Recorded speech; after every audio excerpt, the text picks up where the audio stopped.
विठू नामाचा जयघोष, टाळ मृदंगाचा गजर आणि अभंगांचे स्वर यांना संपूर्ण आळंदी नगरी भक्तिमय रसात न्हाऊन निघाली। आळंदीच्या गांधीवाडा इथला मुक्काम घेतल्यानंतर माऊलींची पालखी पुण्याच्या दिशेनं मार्गस्थ झाली आहे। संगमवाडीत माऊलींची पालखी दुपारचा 20 वाजेल, त्यानंतर पुण्यातील भवानी पेठ इथे पालखीचा रात्रीचा मुक्काम असेल। माऊलींच्या पालखीचं पंढरपूरकडे प्रस्थान झालेले आहे। आज माऊलींची पालखी पुण्यात असणार आहे। आजचा रात्रीचा मुक्कामही पुण्यात असेल, तर तुकोबांची पालखी सुद्धा पुण्यात असेल। आता 2 दिवस माऊली आणि तुकोबांच्या पालखीचं दर्शन पुणेकरांना घेता येणार आहे।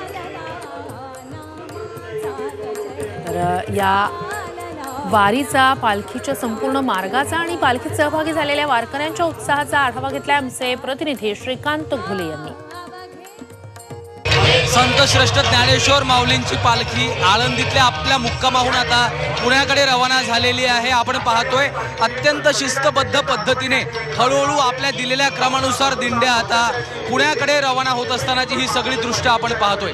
हातामध्ये भगव्या ध्वज, हातामध्ये भगव्या पताका घेऊन विठुरामाचा गजर टाळ मृदंगाच्या गजरामध्ये ह्या पालख्या आता हळूहळू पंढरपूरच्या आपल्या वाटेने निघालेल्या आहेत। आज पुण्याच्या दिशेने या पालख्या रवाना झालेल्या आहेत। त्याची ही सगळी दृश्य आपण पाहतोय। वारकऱ्यांमध्ये अत्यंत उत्साहाचं, आनंदाचं वातावरण आहे। अत्यंत शिस्तबद्धपणे वाहनांची देखील व्यवस्था या ठिकाणी करण्यात आलेली आहे। म्हणजे एका बाजूला दिंडी चालतीये, दुसऱ्या बाजूला वाहनांचा वेगळा मार्ग करून देण्यात आलेला आहे, जेणेकरून कुठेही वाहतूक कोंडी होऊ नये याची काळजी देखील या ठिकाणी घेतली जाते। आणि हळूहळू वारकरी आता पंढरपूरच्या दिशेने रवाना झालेले आहे। व्हिडिओ जर्नलिस्ट सागर पाटीलसह मी श्रीकांत घुले, जी 24 तास आळंदी।